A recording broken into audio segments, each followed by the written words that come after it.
Lakers.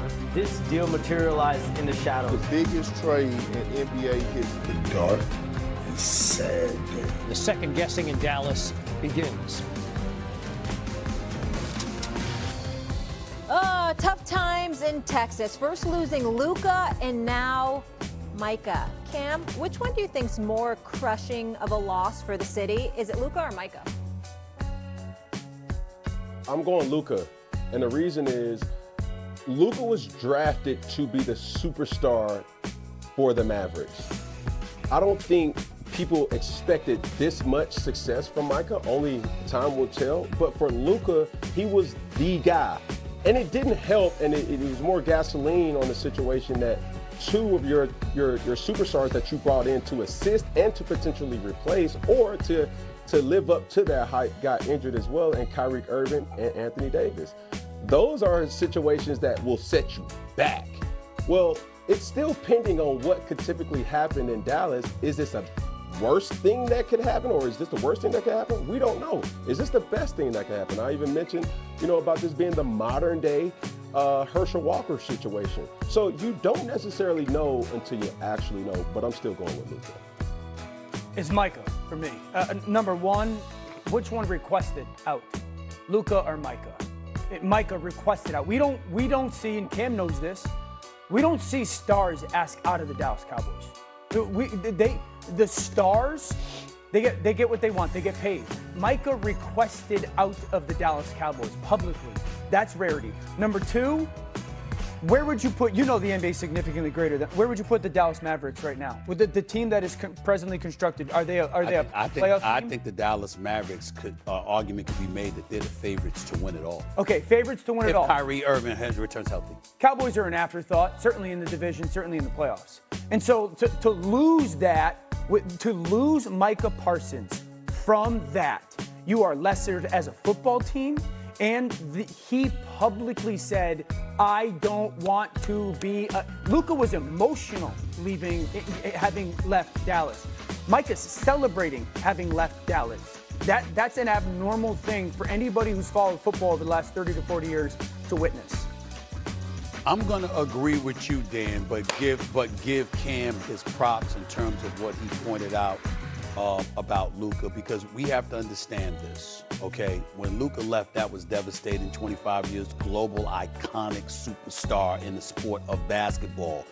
But in the same breath, if Kyrie Irving is healthy and Anthony Davis is healthy, the Dallas Mavericks are a championship contender. I'm talking about last season.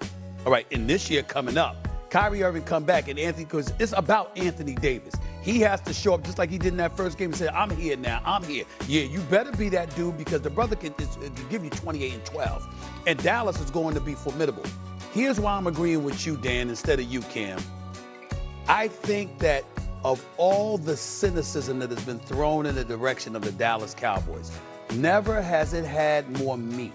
Never has it felt more palpable than it does this morning.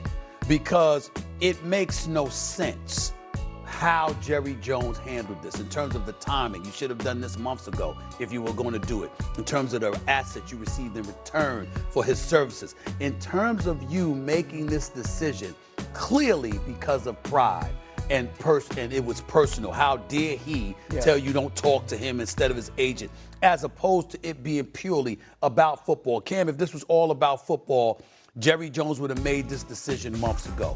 It was personal. And I think if you're a Dallas Cowboys fan, you're like, oh my God, really, it's gotten to this point? Yeah. How on earth Cam, I'll give you the last word here. We got 30 seconds before we hit the top of the hour. Go ahead. Well, when I'm looking at this situation, though, Luka, it was devastating because he didn't see it coming. And for your point, Dan, you just heard a clip on this show that, I don't know if you know Drewski or not, but he has a slogan that says, for lifer. For lifer means forever, in essence, for your lifetime. He didn't expect this to happen. We all seen different negotiation tactics. Hey, I want to trade. Hey, I want this. Hey, I want that. This happens, that happens. But those are all things to say, I want to be here. And I think I think he wanted to be there. But when you're talking about Micah, Micah's one of many superstars that's in Dallas, not bigger than the actual star in Jerry Jones. Sure. Where Luka was the only star in Mavericks, and they knew that he was the franchise, and it caught everybody, the whole sports world, by surprise. That's my opinion. He's right. Mavs fans were just Yeah, I mean, livid. good point, Cam. I Good mean, point, Cam. Yeah, They get lucky because the draft. I think Mavs fans might have been even more upset than Cowboys fans. All right, Cam, I appreciate you. Yep, you ended on a high note. We'll talk to you Monday on Labor Day. First Take will be live, and Dan, you as well. We'll see you on Monday. In North Texas. Look at this picture. When they say a picture is worth 1,000 words, this is the picture they have in mind. And I will repeat again, when Luka got traded in February, he was a month away from turning 26. Now here's Micah getting traded in August. He is 26. The city has traded away two great young players in the same year. D-Wood, now you are the beneficiary of that trade. You are our best known and most beloved Laker fan. So how would you describe this trade in reaction to that one as far as your level of surprise and the level of impact you think it will have? Not even close. It's not even close. Like the impact, remember, Luka Doncic actually took the Dallas Mavericks to the NBA Finals.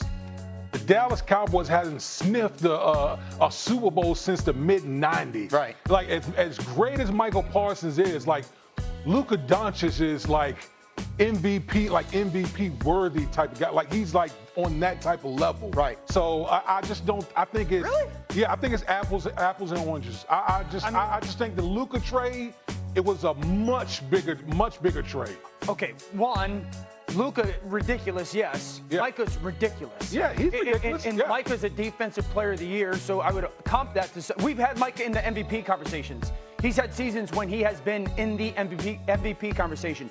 Two, I listen to the basketball people all the time, and everyone has been very critical about Luka when it comes to playing defense. So, like, there is a flaw to his playing and his ability. There ain't no real flaw to Micah Parsons other than maybe trying to even fat Luka took the Dallas Mavericks to the NBA Finals. So imagine now that he's in shape, what type of Luka Doncic we're going to get. This is a classic Orlovsky recency bias because this trade happened yesterday, so we're going to lean towards Parsons. There's no answer to any question that starts which trade, which transaction, which business move was worse that involves Luka, and you go in a different direction. The Luka trade forever will be the worst transaction in history. The way he impacts the game, 1 of 5. Parsons is fantastic. This isn't a zero-sum game. Okay. It doesn't mean Parsons isn't as good.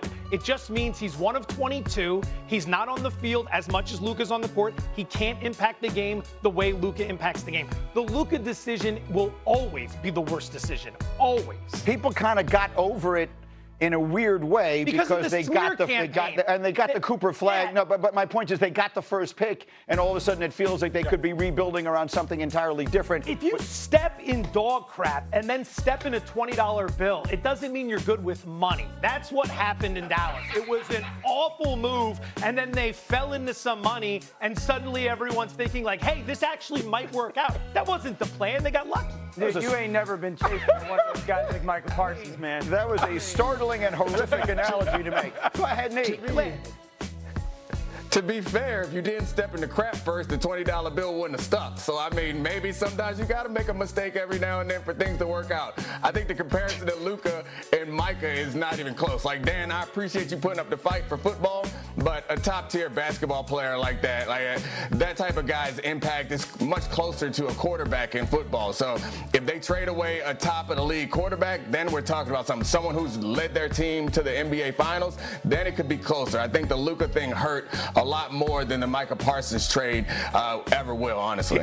I'll take Danny's side, at least to this degree. Let's see what happens. Because at the end of the day, the magnitude of the trade, the shock nature of the trade, like we all woke up that morning, we had no idea Luka was going to get traded. We've been talking about Micah Parsons for 6 months. If the Packers win the Super Bowl, and we can say Micah Parsons was a huge part of the reason for that. I mean, the Lakers got knocked out in the first round of the playoffs last year. Now, he's got a long runway. Let's see which one winds up being more impactful in the long run. Yeah. Quick final word. Yeah, I agree with that. I'm not saying they're close for me. I just think Micah Parsons is one of those players that ruined